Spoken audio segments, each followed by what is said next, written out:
Assalamualaikum warahmatullahi wabarakatuh. Pemirsa Gapai Kemuliaan yang dirahmati Allah, apa kabar Anda hari ini? Semoga Anda senantiasa sehat dan selalu berada dalam lindungan Allah Subhanahu wa taala. Amin ya rabbal alamin. Alhamdulillah, senang sekali hari ini saya Meladia Rahma kembali hadir menjumpai Anda dalam program kesayangan kita, Gapai Kemuliaan. Selama 30 menit ke depan insya Allah kita akan membahas dan menjawab berbagai masalah sehari-hari terkait tazkiyatun nafs atau menjaga dan mengelola hati sekaligus jiwa. Nah pemirsa, seperti biasa saya tidak sendirian, sudah hadir bersama saya di studio ada Ustadz Hilman Fauzi. Kita sapa. Assalamualaikum Pak Hilman. Waalaikumsalam warahmatullahi wabarakatuh. Sehat, A? Alhamdulillah sehat. Terima kasih sudah hadir untuk memberikan pencerahan dan ilmu kepada kita semua pagi hari ini. Saya juga mengingatkan bagi Anda pemirsa yang juga memiliki pertanyaan, Anda bisa mengirimkan pertanyaan Anda baik berupa pesan teks maupun dalam bentuk video melalui nomor WhatsApp yang tertera di layar kaca. Anda juga berkesempatan untuk bertanya langsung pada Ustadz Hilman melalui sambungan Zoom yang nanti secara teknis akan ditentukan oleh tim Gapai Kemuliaan. Hilman, bahasan kita kali ini kan temanya bermacam-macam ya. Iya. Yang belakangan viral yang mungkin ini juga menarik perhatian adalah cerita ya atau kasus di mana seorang guru dilaporkan oleh orang tua murid karena bahasanya menegur si siswa ini karena tidak melaksanakan sholat gitu. Nah ini kan juga menarik ya, dalam artian kadang-kadang lah ini kan sebenarnya tujuannya mulia. Ini anak nggak mau sholat diingetin sama gurunya, tapi orang tuanya kemudian nggak terima gitu. Dalam konteks ini sebenarnya Ahilman, bagaimana sih sebenarnya peran guru kalau dilihat dari perspektif Islam? Bagaimana juga adab kita sebagai seorang murid juga, atau mungkin orang tua murid begitu ya, kita harus memandang guru itu seperti apa? Tafadhol. Iya. Bismillahirrahmanirrahim. Alhamdulillahirabbil alamin. Allahumma sholli ala sayyidina Muhammadin sallallahu alaihi wasallam wa ala alihi wa sahbihi ajma'in. Amma ba'du. Semoga kita semua dalam keadaan sehat walafiat, dan yang sedang sakit kita doakan Mbak Mila. Mudah-mudahan yang sedang sakit Allah berikan kesembuhan dan kesehatan kembali. Amin ya rabbal alamin. Bicara tentang bagaimana hubungan antara murid dengan guru. Tentu ini adalah sesuatu yang sangat penting untuk kita perhatikan. Karena mohon maaf, keberkahan ilmu itu bukan hanya ada pada ilmunya, tapi lebih dari itu juga ada pada gurunya. Maka dalam kita belajar tuh ada satu kitab namanya Ta'lim Muta'alim. Itu adalah kitab yang berisikan tentang adab belajar mengajar. Jadi bagaimana seorang murid punya adab ketika dia belajar, dan bagaimana seorang guru dia pun juga punya adab ketika mengajar. Maka ini perlu dihadirkan gitu ya, perlu dihadirkan. Adapun dengan hubungan orang tua yang tadi, maka orang tua harus juga paham ketika kita menyekolahkan anak kita di sekolah, berarti kan perannya bergeser tuh. Orang tua anak kita di sekolah itu siapa? Guru-gurunya. Berarti mohon maaf kalau sekarang ya ada orang tua yang mungkin salah paham kali ya. Atau salah mencerna apa yang gurunya lakukan. Sehingga yang keluar adalah ya sikap hukum yang tadi gitu. Menurut saya sih harusnya bisa komunikasi lebih dalam gitu. Ada ngobrol lah. Ada diskusi. Karena kan kita juga nggak tahu utuh ya ceritanya seperti apa. Betul. Mungkin juga gurunya ada sikap yang kurang pas menurut kacamata orang tua gitu. Sehingga orang tua harus bertindak hukum terhadap perilaku gurunya. Tapi kita juga harus lihat juga dalam konteks guru ketika mengingatkan seorang anak.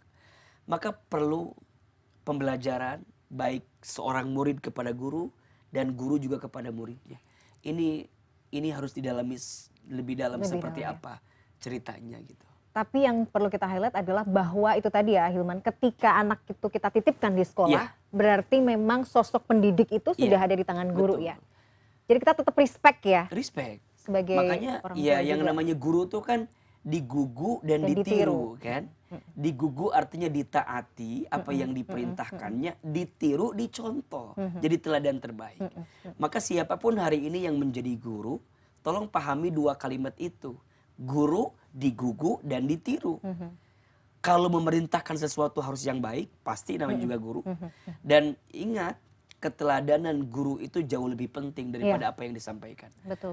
Maka orang ketika mengajarkan sesuatu, pastikan dia berusaha untuk menjalankan apa yang dia ajarkan kepada murid-muridnya. Dan seorang guru tuh mulia sekali Mbak Mila posisinya.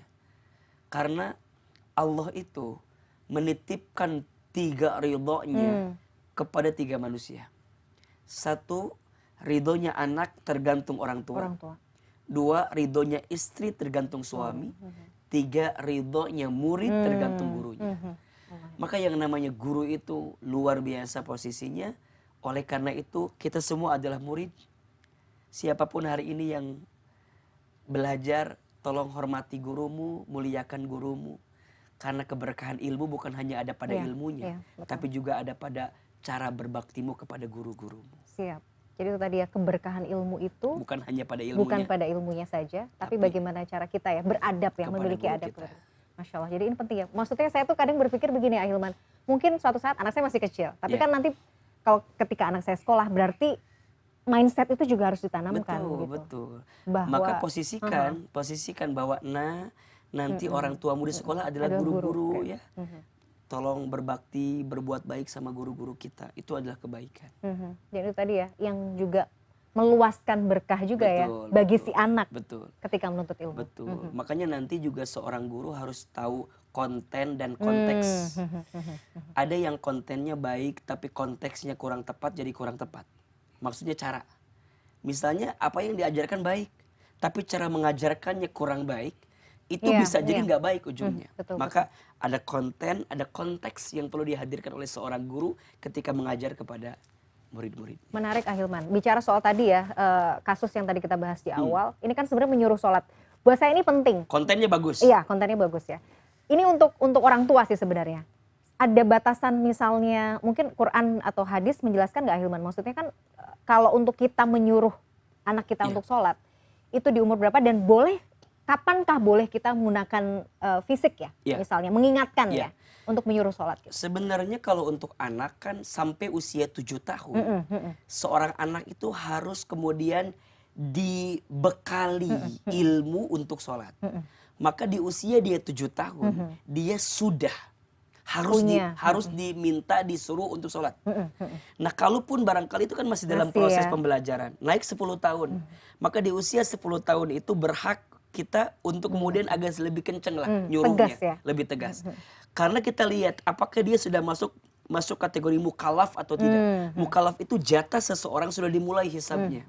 Sudah dimulai ketentuan hukum itu masuk kepada dia. Ya kan kalau dulu kan dilihat dari keluarnya air mani, kalau perempuan haidnya. Dulu kan mungkin ada usia 15 tahun, 17 tahun. Tapi kalau sekarang kan bisa jadi lebih cepat ya. Kelihatannya bisa lebih cepat gitu. Maka bisa dilihat dari situ. Secara pendidikannya dimulai sejak awal, tapi aturan berlakunya akan ditindak akan mulai kapan, lihat bagaimana batas mukallaf dia, balighnya dia atau tidak. Itu perlu dihadirkan. Dan ketegasan nanti dimulai di situ ya. Betul. Dan ingat ya, kayak sholat itu kan perintah yang sifatnya wajib. Maka kami yang punya anak itu harus tetap ingatkan sholat. Bahkan kalaupun dia sudah menikah, ya kita harus tetap loh. Jangan sampai kemudian artinya melalaikan sholat. Kita kasih ilmunya sama dia, nak jangan tinggalkan sholat. Karena itu adalah bagian kewajiban yang perlu kita hadirkan. Bahkan dalam kisah baginda Nabi itu ya kalau dini hari kan suka mengetuk pintunya, jendelanya Fatimah dengan Ali. Saking ingin mengingatkan sholat sunnah loh itu.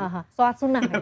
Dini hari sholat tahajud agar kemudian terbangun sehingga menjaga sholat sunnah yang dihadirkannya. Masya Allah penting sekali. Ahilman masih akan kita lanjutkan, kita harus jeda dulu. Pemirsa jangan mana-mana. Gapai kemuliaan akan segera kembali setelah yang satu ini.